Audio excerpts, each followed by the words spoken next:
تو حافظ صاحب یہ جو حکومت نے آپ کو آفر کی ہے ڈپٹی چیئرمین سینٹ کی، وہ ڈار صاحب نے کہا کہ ایویں ہی کر دی تھی، وہ ابھی مشاورت ان کی اپنی ہو رہی ہے، آپ کو انہوں نے تھوڑا کہنا تھا۔ اور وہ ابھی ڈار صاحب نے دہرا بھی دیا کہ وزیر اعظم کا خود فرمان ہے، انہوں نے فرمایا ہے کہ یہ پہلی اسمبلی ہے جو بقول ان کے ڈیزل کے بغیر چل رہی ہے، یہ ایسے ہی انہوں نے کہہ دیا تھا۔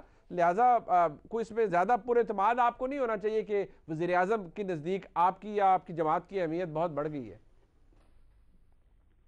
بسم اللہ الرحمن الرحیم۔ بہت شکریہ منیب بھائی۔ بات یہ ہے، بدقسمتی یہ ہے، جب پی ٹی آئی کے جتنے بھی سپوکس مین ہیں، جی جب وہ ٹی وی پہ آتے ہیں، جو زبان وہ استعمال کرتے ہیں یا ان کے بڑے اور ان کی قیادت استعمال کرتے ہیں، وہ تو ان کے لیے جائز ہے۔ اگر ہم اس قسم کی کوئی بات کر لیں تو پھر وہ پیمرا کو اور اپنی حکومتی طاقت کو استعمال کر کے ایک ایک چینل کو کال کرتے ہیں کہ فلان کو شو میں بلانا ہے اور فلان کو شو میں نہیں بلانا ہے۔ یہ اتنے ڈرپوک اور خوف زدہ ہے کہ کسی کی تنقید کو سننے کے لیے بھی تیار نہیں ہے اور اس کا جواب بھی نہیں دے سکتے۔ ایک بات۔ دوسری بات یہ ہے کہ میں نے آپ کو پہلے، آپ کو یاد ہوگا، آپ کے ایک شو میں نے کہا، جی جی میں نے کہا ہم تو دو تین اصطلاحات ہم سن رہے تھے، جی لیکن اس پارٹی کی آنے سے ایک نئی اصطلاح قوم کے سامنے آئی اور آج پھر وہ ثابت ہو گئی۔ پرویز خٹک نے مولانا عبدالغفور حیدری صاحب کو پیشکش کی کہ آپ ہمارے طرف سے ڈپٹی چیئرمین سینٹ ہم بناتے ہیں، آپ آگے بڑھیے، ان کو پیشکش کی۔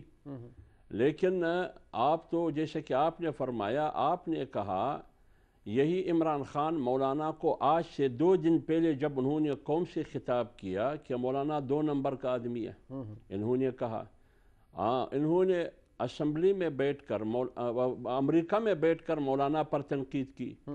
یہ بار بار کہتے ہیں کہ پی ڈی ایم میں جتنے بھی لوگ ہیں بشمول مولانا صاحب کہتے ہیں کہ یہ چوروں کا ٹولہ ہے۔ یہ تمام الزامات، یہ بنیادیں بشمول اس لفظ کا جو ابھی انہوں نے میرے بھائی عثمان ڈار نے استعمال کی، ان کی اصول یہ ہے کہ نمبر سینٹ میں کس کے زیادہ ہے۔ آپ یاد رکھیں قومی اسمبلی کے ووٹ سے یوسف رضا گیلانی سینیٹر منتخب ہوئے۔ جی خود عمران خان نے کہا کہ یہ بکاؤ مال ہے ہمارے ایم این ایز، یہ بک گئے، اور پھر انہی بکاؤ مال سے انہوں نے اعتماد کا ووٹ بھی لیا۔ آج الیکشن کمیشن نے کیا کہا کہ ان 16-17 بندوں کے فہرست لے کے آؤ۔ شیخ رشید نے کہا کہ وہ فہرست عمران خان کے پاس موجود ہے، سب معلوم ہے۔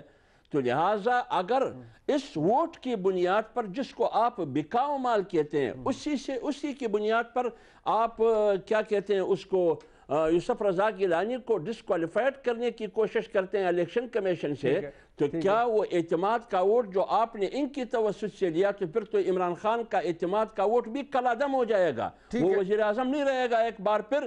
تو اس لیے میں کہہ رہا ہوں کہ مولانا عبدالغفور حیدری صاحب پاکستان ڈیموکریٹک مومنٹ کی طرف سے ڈپٹی چیئرمین شپ سینٹ کے امیدوار ہیں، اور یوسف رضا گیلانی وہ چیئرمین شپ کے لیے۔ ایک بات میں اور عرض کر لوں، اگر ان میں واقعی اصول ہے اور اصول پرستی ہے، اپنی اصول پرستی کو، اپنی قیادت کی اصول پرستی کو سامنے رکھتے ہوئے، اکثریت سینٹ میں پی ڈی ایم کی ہے، 53 کی تعداد ہے، ان کے پاس 47 کی ہے، یہ ہاتھ اٹھا کے حکومت کہے کہ ہمارے پاس اکثریت نہیں ہے، لہٰذا چیئرمین اور ڈپٹی چیئرمین ان کا حق بنتا ہے، ہم سرنڈر ہے۔ لیکن یہ پھر ہارس ٹریڈنگ کی کوشش کریں گے، یہ طاقت استعمال کریں گے، یہ ہر وہ ذریعہ استعمال کریں گے تاکہ قوم دیکھ سکے ان کی وہ ایمانداری جو یہ دعویٰ کرتے ہیں۔ ٹھیک، اچھا چلیں، یہ بات اپنی جگہ پر۔ ویسے نبیل قبول صاحب یہ بتا دیں، گیلانی صاحب بن جائیں گے؟ دیکھیے کیونکہ حکومت بڑی کانفیڈنٹ ہے، یاد رکھیے کہ سنجرانی صاحب حکومتی امیدوار ہیں۔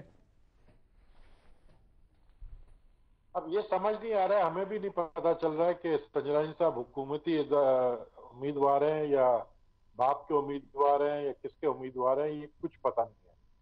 پی ٹی آئی اگر اپنا کوئی امیدوار لے آتے، آپ کو پتا ہے کہ پی ٹی آئی کے رینکس میں یہ جو 16 ایم این ایس کا جو ہمیں ووٹ پڑا تھا یوسف رضا گیلانی کے الیکشن میں سینٹ کے، وہ لوگ تھے جو سمجھتے تھے کہ حفیظ شیخ جو ہے وہ پی ٹی آئی کا بندہ نہیں ہے اور اس لیے وہ ان کو ووٹ نہیں دیں گے۔ آج یہ وہی لوگ کہہ رہے ہیں کہ سنجرانی جو ہے وہ پی ٹی آئی کا بندہ نہیں ہے۔